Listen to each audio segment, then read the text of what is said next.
Mission चढ़ती कला। और मैं भारत के हर नागरिक को, उद्योगपति को, चैरिटेबल ट्रस्टों को, कलाकारों को, पूरी दुनिया में बसते पंजाबियों को, बहन भाइयों को दिल से अपील करता हूँ, आओ पंजाब को दोबारा अपने पाँव पे खड़े करने का टाइम आ गया है। पुनर्वास में और रिस्ट्रक्चर में पंजाब का साथ दीजिए। मैं वचन देता हूँ, जो भी आप मेहनत की कमाई से 1 रुपया भी अगर निकालोगे तो 1.25 रुपया बना के हम पारदर्शिता और ईमानदारी से इस्तेमाल करेंगे। और जानकारी चाहिए तो rangla.punjab.gov.in ये वेबसाइट पे जा सकते हैं, सब कुछ डिटेल मिल जाएगा। आओ मिलकर हाथ से हाथ जोड़ के एक ऐसा पुण्य उसमें योगदान डालें और बता दें दुनिया को कि पंजाब किसी भी संकट के सामने हारता नहीं है।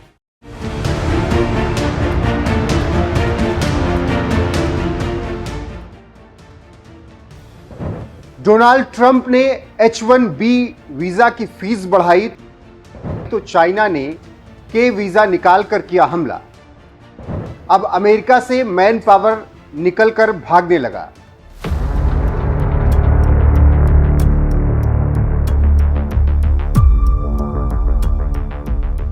अमेरिका के इतिहास में जितने भी राष्ट्रपति हुए, उन राष्ट्रपतियों में से डोनाल्ड ट्रंप का कार्यकाल बेहद खराब दौर के रूप में अब गिना जाने लगा है। और ये हम नहीं बल्कि पूर्व अमेरिकी राष्ट्रपति ही कह रहे हैं। और कहा जा रहा है कि ट्रंप की नीति से दुनिया में भूचाल आ गया और एक तरह से अव्यवस्था फैल गई। और ये बात पूर्व राष्ट्रपति बराक ओबामा ने कही है। इसके साथ ही साथ कई रणनीतिकार ये कह रहे हैं कि ट्रंप अपनी इन्हीं नीतियों से चाइना को भरपूर मौका दे रहे हैं और इससे अमेरिकी साख को बट्टा लग रहा है। लेकिन ट्रंप के ऊपर भूत सवार है। वो इसी तरह नए और ऊटपटांग नियम लगाकर अमेरिका के दुश्मनों की संख्या बढ़ा रहे हैं, विश्व को अस्थिर करने की कोशिश कर रहे हैं। अब एक नए मामले में डोनाल्ड ट्रंप ने फिर से चीन को मौका दे दिया है। ट्रंप ने 3 दिन पहले H-1B वीजा से जुड़े कार्यकारी आदेश पर हस्ताक्षर कर दिए, जिसके बाद न सिर्फ अमेरिका बल्कि पूरी दुनिया में हड़कंप मच गया। और इसी में आपदा में अवसर खोजते हुए चीन ने मुद्दे को झटक लिया और ऐसा दांव चला कि अब अमेरिका मुंह देख रहा है।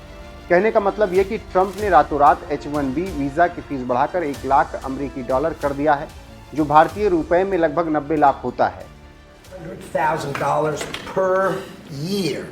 So the whole idea is no more will these big tech companies or other big companies train foreign workers. They have to pay the government $100,000, then they have to pay the employee. So it's just not economic. If you're going to train somebody, you're going to train one of the recent graduates from one of the great universities across our land.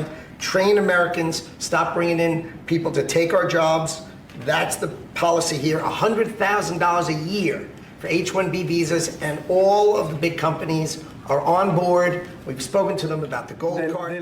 Trump के इस फैसले से America में रह रहे H-1B visa धारकों की मुसीबत बढ़ गई है।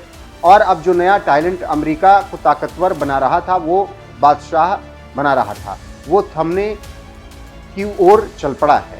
इसी को लेकर कि मैन पावर जो नाराज है इस नियम से, वो इधर उधर ना जाके सीधे चाइना आए। इसीलिए चाइना ने झट मंगनी पट ब्याह वाली कहावत को चरितार्थ करते हुए वीजा का ऐलान कर दिया। अब चाइना की इस के वीज़ा की बात करें उससे पहले H-1B को समझ लें, फिर बताएंगे कैसे अमेरिका दिमाग को चाइना ने अपने देश में बुलाने के लिए वीज़ा रणनीति अपनाई है।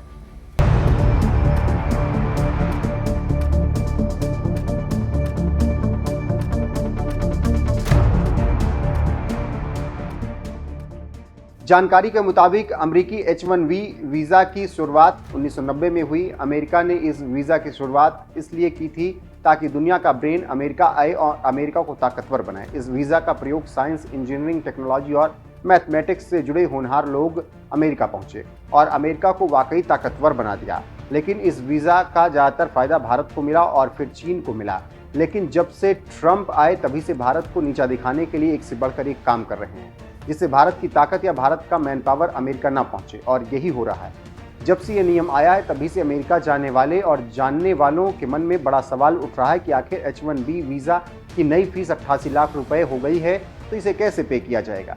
तो क्या कंपनियां अब भारत से मैन पावर के लिए पूरा खर्च उठाएंगी? इसका जवाब है हाँ, कंपनियों की ये पूरी फीस ही देनी होगी। वर्कर से ये फीस नहीं ली जा सकती। ट्रंप सरकार ने साफ कर दिया है कि नई फीस सिर्फ नए H-1B वीज़ा के लिए लागू होगी। इसका मतलब है कि अगर कोई कंपनी H-1B वीज़ा वर्कर को हायर करना चाहेगी तो तो उसे 88 लाख रुपए अलग से खर्च करने होंगे। लेकिन सवाल ये है कि एक भारतीय के लिए इतनी बड़ी रकम कंपनी चुकाएगी या नहीं, ये बड़ा सवाल बनता जा रहा है। और इसी नजाकत को भांपते हुए चाइना ने के वीज़ा की शुरुआत की है। अब हम बताते हैं कि आखिर H1B और के वीज़ा में अंतर क्या है और क्यों आपदा में अवसर चाइना खोज रहा है। पहले आप अमेरिकी H1B को समझिए। ग्रेजुएशन और नौकरी वालों के लिए H1B वीज़ा जरूरी है। स्पॉन्सरशिप जरूरी। वीज़ा की कीमत 88 लाख रुपए, 3 साल के लिए अधिकतम 6 साल। इस वीज़ा के लिए कई फॉर्म भरने जरूरी।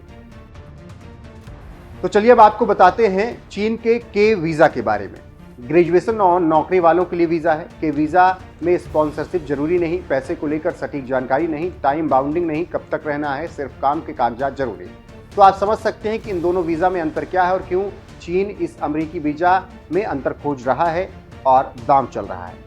चीन के वीज़ा की एक और जानकारी आपके साथ साझा करते चलें कि चीन वर्तमान में 12 तरह के वीज़ा जारी करता है। चीन में काम करने के लिए आर वीज़ा या जेड वीज़ा का इस्तेमाल होता है। जेड वीज़ा की वैधता 1 साल की होती है, जबकि आर वीज़ा में ठहरने के लिए सिर्फ 180 दिन मिलते हैं।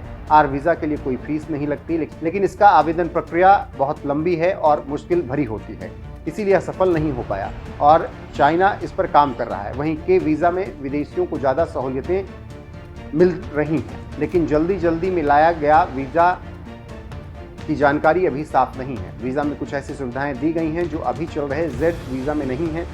तो आप समझ सकते हैं किस तरीके से H1B पर जिस तरीके से ट्रंप सरकार ने बड़ा गेम किया, उसके बाद चीन ने के वीज़ा को क्यों लाने की बात कही है।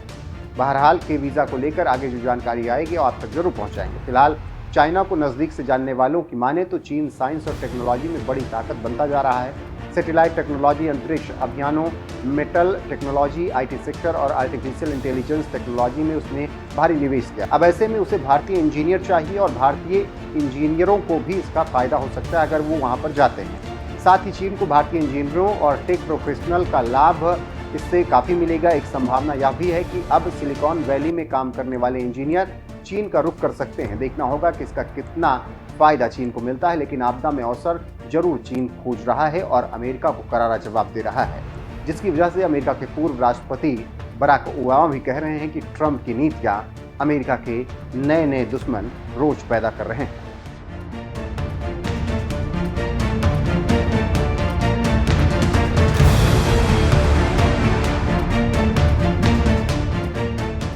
$100,000 per year. So the whole idea is no more will these big tech companies or other big companies train foreign workers. They have to pay the government $100,000, then they have to pay the employee. So it's just not economic. If you're going to train somebody, you're going to train one of the recent graduates from one of the great universities across our land. Train Americans, stop bringing in people to take our jobs. That's the policy here. $100,000 a year for H-1B visas, and all of the big companies are on board. We've spoken to them about the gold card. They love